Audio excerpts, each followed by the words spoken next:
Untuk pengawasan sebagaimana instruksi dan juga koordinasi di antara Satgas dalam hal ini TNI, Polri dan seluruh Satgas, kami dari BPBD mengadakan mungkin monitoring terhadap pos-pos yang ada, termasuk juga dengan pola pendataan baik kendaraan yang masuk ataupun kendaraan yang dibalikkanankan atau berputar balikan, dan juga untuk menyusun berapa orang sih gitu yang sudah masuk ke wilayah Kabupaten Kuningan dengan forum dan format tadi sudah dikoordinasikan dengan pihak Polri juga kan, dengan yang ada di pos-pos tadi kita kebetulan dari Cipasung kemudian ke Mendirancan dan juga sekarang ke Sampora, tadi siang ke Cibingbin, Cikancas, dan sudah 5 posko yang kita kunjungi. Ini terkait dengan mungkin juga mengecek tentang sarana prasarana yang ada, apakah ada kekurangan dan sebagainya seperti itu. Pak, sejauh ini total yang diputar balik berapa, Pak? Untuk data yang diputar balikan, kalau tidak salah tadi ada informasi ada 5 kendaraan. Untuk hari ini dari beberapa hari yang lalu 5 kendaraan. Nah, secara akumulasi, secara keseluruhan jumlah orang dan sebagainya setiap hari kita update, dan mungkin setiap update-nya itu di jam 8 pagi pada saat pergantian piket, seperti itu.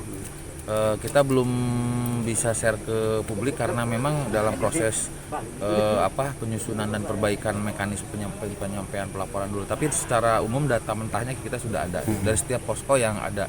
Terutama ini yang masif ini adalah daerah ini, posko gerbang utama ini di Tugu Ikan di Tugu Ikan ini. Pak, berarti untuk waktu-waktu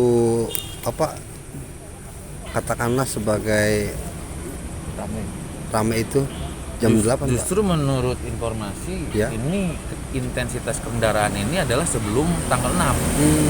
Sebelum tanggal 6, tapi karena pada saat itu belum ada ketentuan harus balik arah. Nah, jadi kita hanya memeriksa secara administrasi, terutama kendaraan-kendaraan yang letter luar Kuningan, ya letter B, letter D, letter F ataupun letter Jawa. Diperiksa istilahnya mah keperluannya kemana dan sebagainya. Jadi kita tidak hanya memeriksa kelengkapan STNK, kemudian juga dianjurkan untuk menjaga protokol kesehatannya begitu. Dan jam-jam ini kan yang salah satu target juga adalah sweeping ataupun mengecek tentang travel gelap. Nah, ini juga yang menjadi target. Travel gelap banyak juga, Pak. Sampai saat ini saya tadi sampaikan belum ada yang belum ada yang ditemukan seperti itu untuk travel gelap. Artinya dengan sekarang volume masyarakat dari luar daerah meningkat di Kota Kuningan. Kalau data sementara komparasi dengan yang tahun kemarin ada penurunan karena ketika berbicara perbandingan, sebetulnya kan tahun kemarin juga sudah dilarang mudik kan. Dilarang mudik ataupun pulang kampung ataupun sejenisnya seperti itu. Cuman kalau sekarang kan sudah regulasinya sudah jelas, dalam artian ada SE-nya nomor 13, ada adendumnya, kemudian juga publik juga sudah banyak disosialisasikan tentang larangan mudik dan sebagainya, sehingga minimalnya dalam bentuk filterisasi pasti akan ada yang lolos, mungkin ya pasti akan ada yang lolos, tetapi dalam hal ini ketika kebijakan seperti diberlakukan, minimalnya ada pengurangan potensi terhadap peningkatan pendatang ke wilayah Kabupaten Kuningan ataupun mungkin wilayah-wilayah yang lain juga seperti itu. Pak, kemudian ini kan mengenai kebijakan 5 daerah ya, Pak? Betul, aglomerasi itu yang itu gimana sih, Pak?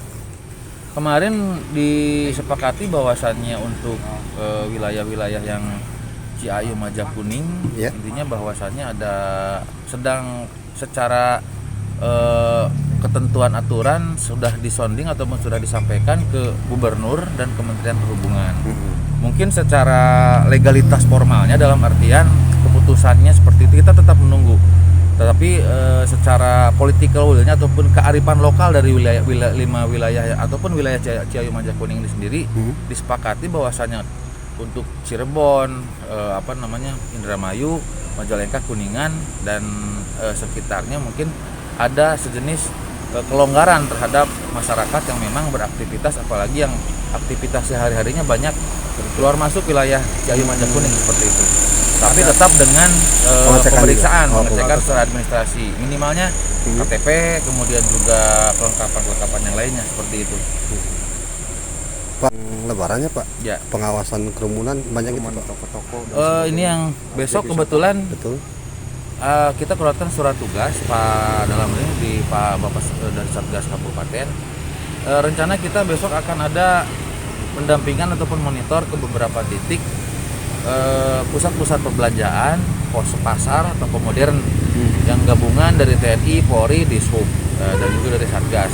Ini dalam rangka mungkin mengantisipasi yang memang sekarang sudah kita lihat bersama bahwasanya di beberapa titik pusat perbelanjaan, pasar dan sebagainya setidaknya kita tidak melarang untuk menutup ataupun beraktivitas, ada pengaturan sehingga tidak terlalu banyak kerumunan gitu kan, walaupun ini sangat sulit gitu kan karena animo masyarakat seolah-olah mungkin sekarang kita ada kelonggaran yang sehingga masyarakat ada yang berduyun-duyun berbelanja dan sebagainya ini, tapi yang kita arahkan adalah bagaimana supaya kegiatan tetap berjalan tetapi tetap dengan bagaimana sih komitmen daripada para pengusaha ataupun toko-toko itu minimalnya sesuai dengan ketentuan surat edaran yang sudah ditetapkan. Ada sanksi nggak sih Pak? Untuk sampai saat ini untuk sanksi tidak ada, cuman paling teguran lisan, teguran tertulis, dan selanjutnya mungkin penutupan paksa ya Pak? Bisa saja nanti ada penutupan paksa. Yang benar tahun kemarin kan kejadian di toko modern. Ya seperti itu, contohnya seperti itu. Ya. Pak, terlepas itu kemudian fasilitas umum Pak, pengawasan jelang Idul Fitri gimana sih Pak? Untuk fasilitas umum termasuk juga itu kan pengaturan fasilitas umum juga menjelang Idul Fitri juga sudah di dalam surat edaran itu sudah cukup jelas ya gitu kan. Seperti rumah ibadah itu Pak. Tempat ibadah kan bagaimana sosial budaya keagamaan pengaturannya melalui surat edaran menteri juga ada yang terbaru bagaimana supaya kegiatan peringatan ataupun Idul Fitri itu sendiri bisa berjalan tetap dengan memperhatikan protokol kesehatan. Contoh mungkin lebih diutamakan di tempat-tempat terbuka 50% dari kapasitas tempat tersebut yang mungkin bisa digunakan, serta dari pengurus-pengurus DKM dan sebagainya harus tetap selalu mengutamakan dan mengingatkan kepada masyarakat minimalnya ketika dari 5 aspek itu tidak terpenuhi, menjaga jarak, memakai masker, menghindari kerumunan, menghindari mobilitas, minimalnya memakai masker lah. Itu yang mungkin pada akhirnya yang mencoba selalu disampaikan kan seperti itu. Karena sangat sulit, jujur saja sulit. Sekali lagi bukan berarti karena apalagi terkait dengan pengaturan keagamaan hal yang sangat sensitif, setidak mungkin lah kita akan membubarkan orang yang sedang beribadah minimalnya, tapi ada pengaturan. Kalau tingkat kesadaran untuk prokes gimana sih Pak? Kalau tingkat kesadaran untuk prokes sebetulnya relatif ya. Kadang dalam hal ini kan ada kadang juga ada penilaian dari Satgas Covid tingkat provinsi. Kita masih di atas 70%. 70% ada yang memakai maskernya, menghindari kerumunannya, walaupun kita juga tidak tahu kapan pelaksanaan dari survei tersebut dilaksanakan, tetapi minimalnya itu menjadi suatu patokan buat kita. Dan pada akhirnya ketika berbicara terhadap pedulian ataupun kepada kepatuhan terhadap prokes, ya kita hanya berusaha untuk selalu mensosialisasikan, mengingatkan kepada masyarakat untuk selalu memperhatikan unsur-unsur prokes itu sendiri, yang 5M itu sendiri seperti itu. Siap. Makasih Pak.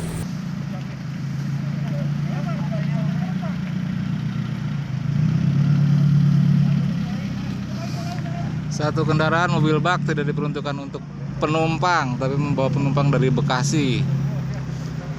Diputar balikan sama bapak-bapak